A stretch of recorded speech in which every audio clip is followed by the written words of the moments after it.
ರಣದೀಪ್ ಸಿಂಗ್ ಸುರ್ಜೇವಾಲಾ ಅವರ, ರಾಜ್ಯದ ಉಪಮುಖ್ಯಮಂತ್ರಿಗಳು, ಪಿಸಿಸಿ ಅಧ್ಯಕ್ಷರು ಆದಂತ ಶ್ರೀ ಡಿ.ಕೆ. ಶಿವಕುಮಾರ್ ಅವರ, ಎಐಸಿಸಿ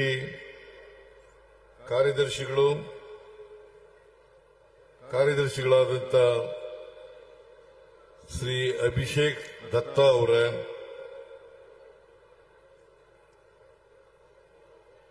ಮಾನ್ಯ ಸಚಿವರುಗಳಾದಂತ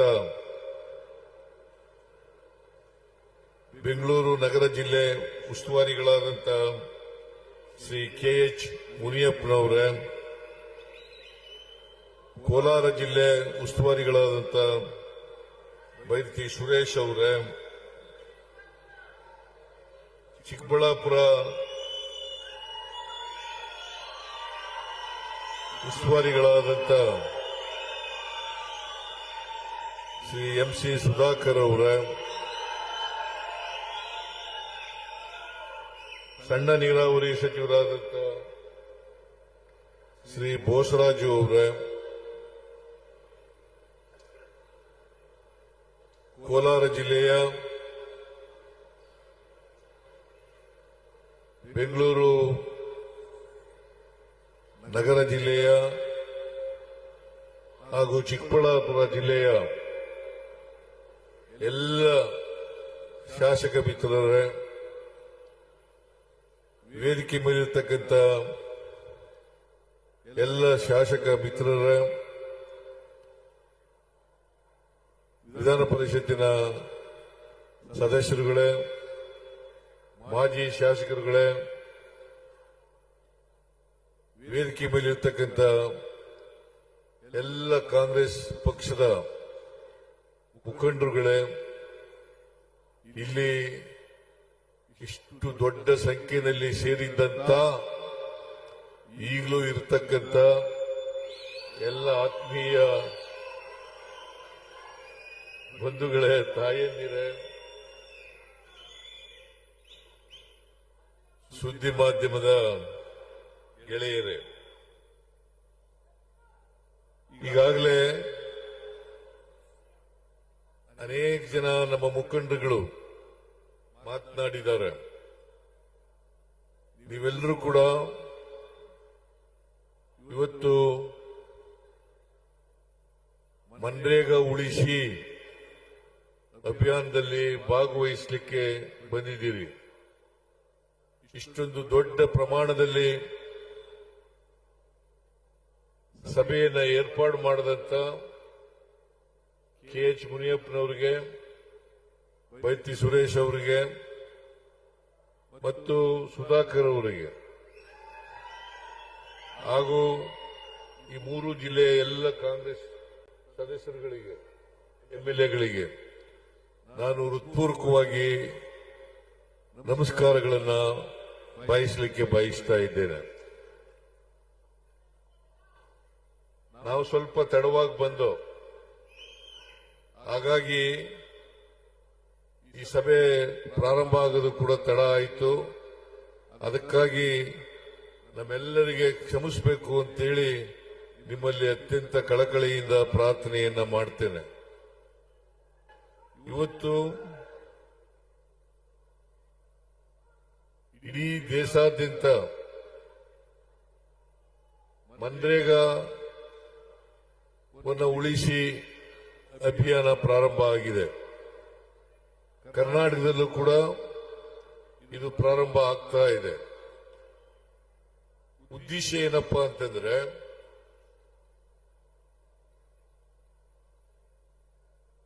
ಚಳಿಗಾಲದ ಅಧಿವೇಶನದಲ್ಲಿ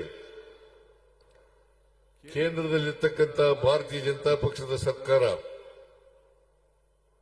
ಮನ್ರೇಗಾವನ್ನು ರದ್ದು ಮಾಡಿ ಆ ಜಾಗದಲ್ಲಿ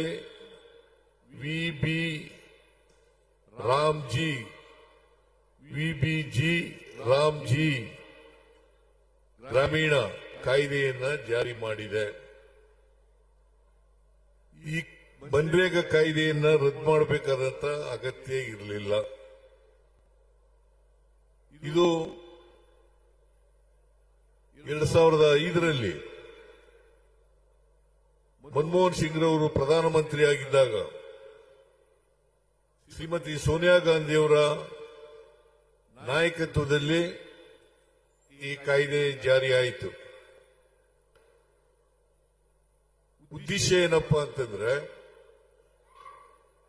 ಹಳ್ಳಿಗಾಡಿನಲ್ಲಿರ್ತಕ್ಕಂಥ ಕೂಲಿ ಕಾರ್ಮಿಕರಿಗೆ, ಆದಿವಾಸಿಗಳಿಗೆ, ಸಣ್ಣ ರೈತರಿಗೆ, ಹೆಣ್ಮಕ್ಕಳಿಗೆ ಉದ್ಯೋಗವನ್ನ ಕೊಡಬೇಕು ಅಂತಕ್ಕಂಥ ಉದ್ದೇಶದಿಂದ ಈ ಕಾಯ್ದೆಯನ್ನ ಜಾರಿಗೆ ತಗೊಬಂದದ್ದು. ಮನಮೋಹನ್ ಸಿಂಗ್ ರವರು ಇದೊಂದೇ ಕಾಯ್ದೆಯನ್ನ ಜಾರಿಗೆ ತರಲಿಲ್ಲ. ಇದರ ಜೊತೆಯಲ್ಲಿ ಉದ್ಯೋಗದ ಹಕ್ಕು, ಆಹಾರದ ಹಕ್ಕು, ಶಿಕ್ಷಣದ ಹಕ್ಕು ಮತ್ತು ಅರಣ್ಯದಲ್ಲಿ ವಾಸ ಮಾಡತಕ್ಕಂಥ ಆದಿವಾಸಿಗಳ ಹಕ್ಕು, ಜೊತೆಗೆ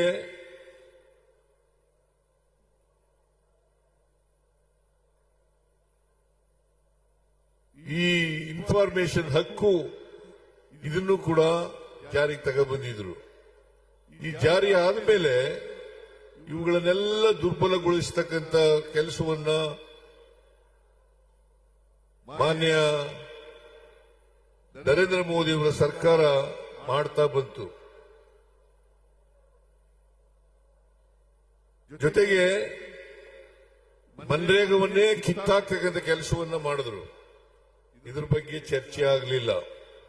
ಕೇವಲ 17ನೇ ತಾರೀಕು, ಡಿಸೆಂಬರ್ 17ನೇ ತಾರೀಕು 8 ಗಂಟೆ ಮಾತ್ರ ಚರ್ಚೆ ಆಯಿತು. 18ನೇ ತಾರೀಕು ಇದನ್ನ ಪಾಸ್ ಮಾಡಿ ವಿಬಿಜಿ ರಾಮ್ಜಿ ಕಾಯ್ದೆಯನ್ನ ಜಾರಿಗೆ ತಗೊಬಂದಿದ್ದಾರೆ. ವಿಬಿಜಿ ರಾಮ್ಜಿ ಅಂತಂದ್ರೆ ವಿಕಸಿತ್ ಭಾರತ್ ಗ್ಯಾರಂಟಿ ಫಾರ್ ರೋಜ್ಗಾರ್,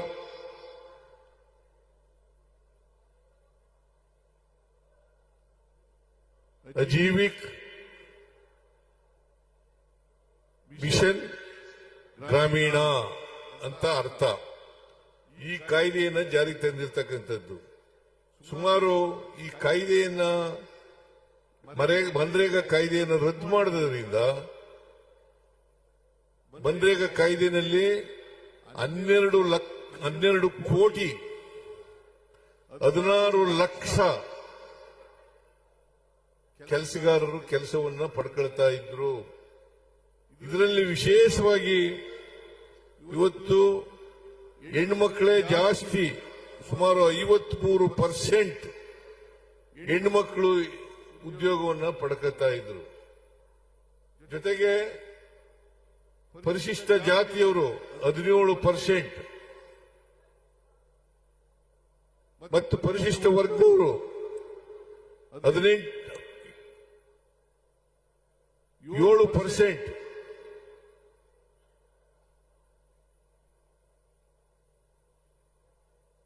ಅಲ್ಲ, 11%. ಒಟ್ಟು 28% ಪರಿಶಿಷ್ಟ ಜಾತಿ, ಪರಿಶಿಷ್ಟ ವರ್ಗ ಇವರು ಪಡ್ಕೊಳ್ತಾ ಇದ್ರು. ಇದನ್ನ ಇವತ್ತು ಕಿತ್ಕೊಳ್ತಕ್ಕಂಥ ಕೆಲಸವನ್ನ ಮಾಡ್ತಾ ಇದ್ದಾರೆ.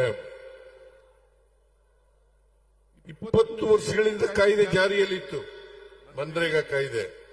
ಮಹಾತ್ಮ ಗಾಂಧೀಜಿಯವರು ಹೆಸರು ಯಾಕೆ ಇಟ್ಟಿದ್ರಪ್ಪ ಅಂತಂದ್ರೆ, ಗ್ರಾಮೀಣ ಪ್ರದೇಶಗಳ ಅಭಿವೃದ್ಧಿ ಆಗದೇನೆ ರಾಷ್ಟ್ರದ ಅಭಿವೃದ್ಧಿ ಆಗಲ್ಲ ಅಂತಕ್ಕಂಥದ್ದು ಮಹಾತ್ಮ ಗಾಂಧೀಜಿಯವರು ಹೇಳಿದಂತ ಮಾತು. ಅದಕ್ಕೋಸ್ಕರ ಇದು ಮಹಾತ್ಮ ಗಾಂಧೀಜಿಯವರು ಗ್ರಾಮೀಣ ಬದುಕು ಸುಧಾರಣೆ ಆಗದೇನೆ ದೇಶದ ಸುಧಾರಣೆ ಆಗಲಿಕ್ಕೆ ಸಾಧ್ಯ ಇಲ್ಲ.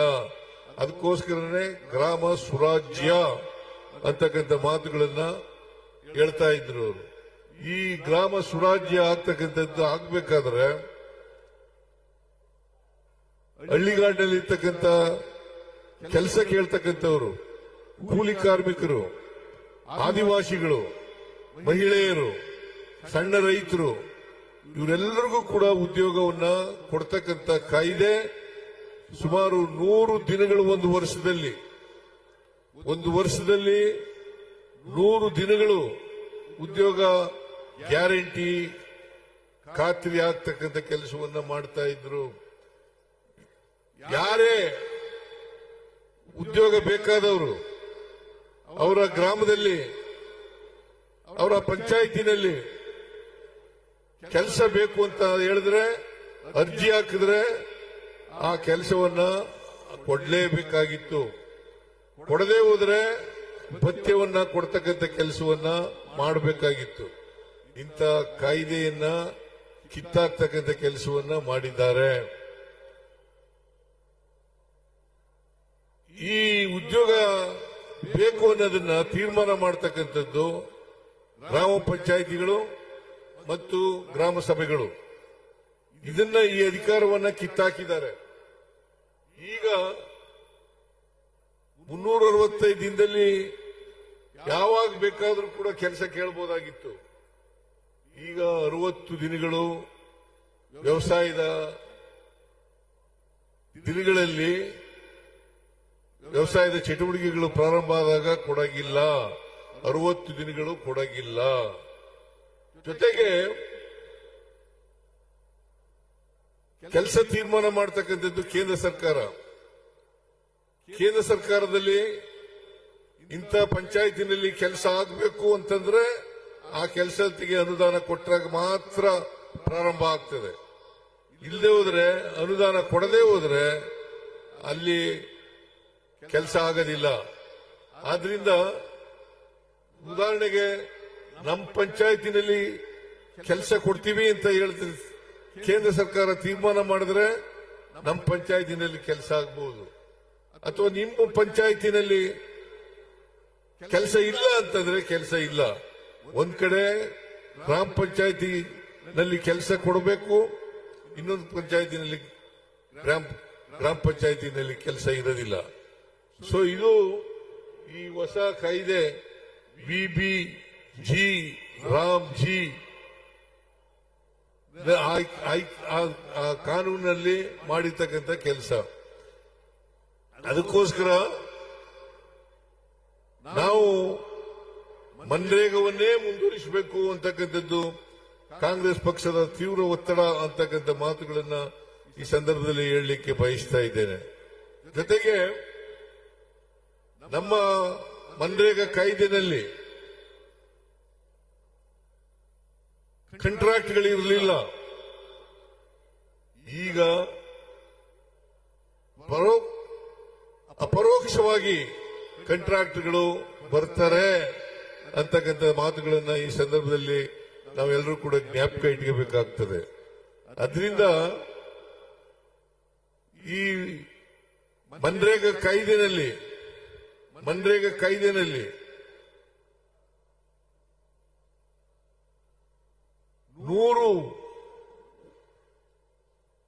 100 ದಿನ ಉದ್ಯೋಗ ಮಾಡಿದ್ರೆ ಅಷ್ಟೂ ದಿನಗಳ ಕೆಲಸದ ಮಜೂರಿಯನ್ನ ಕೊಡಬೇಕಾಗಿತ್ತು.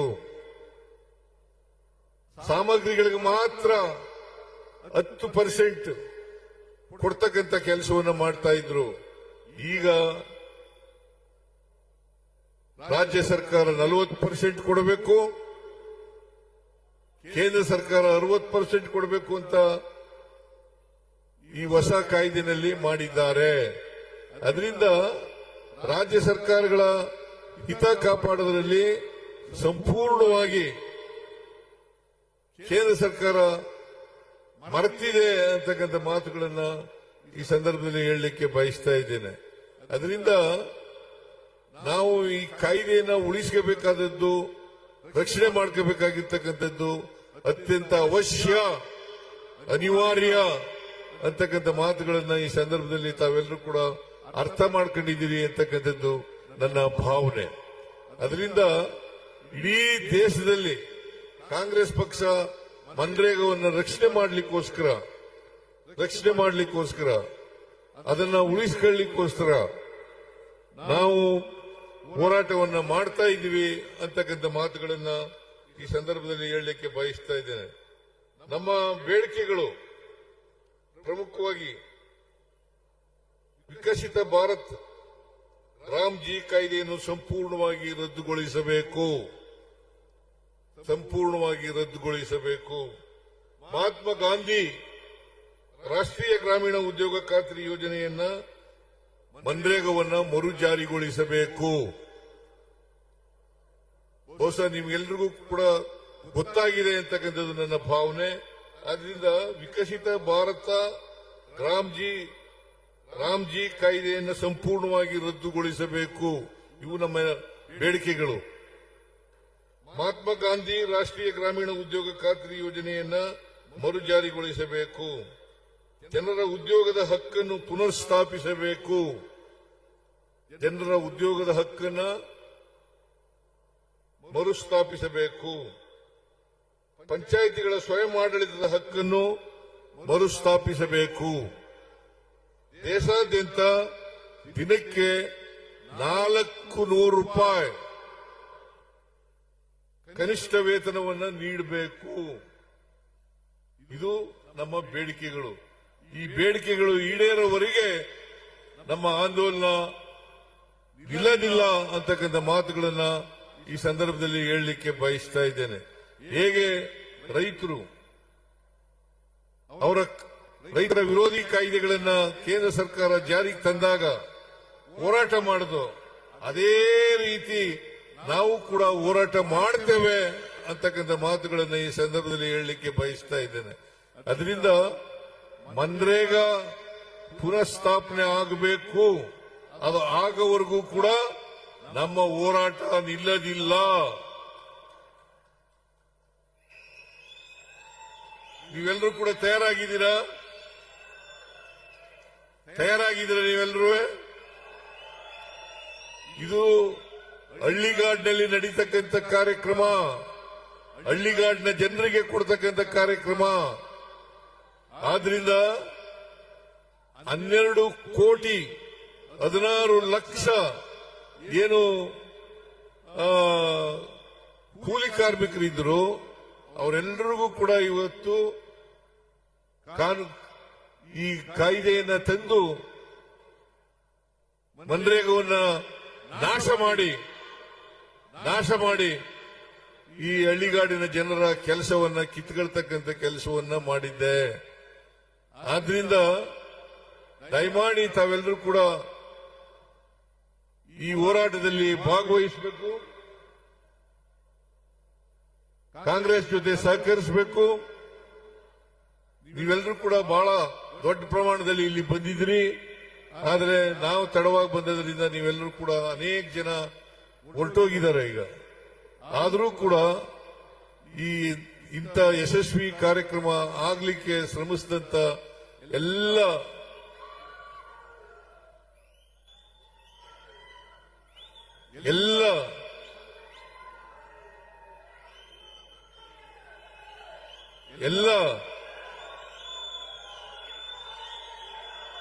ಉಸ್ತುವಾರಿ ಸಚಿವರಿಗೆ, ಶಾಸಕರಿಗೆ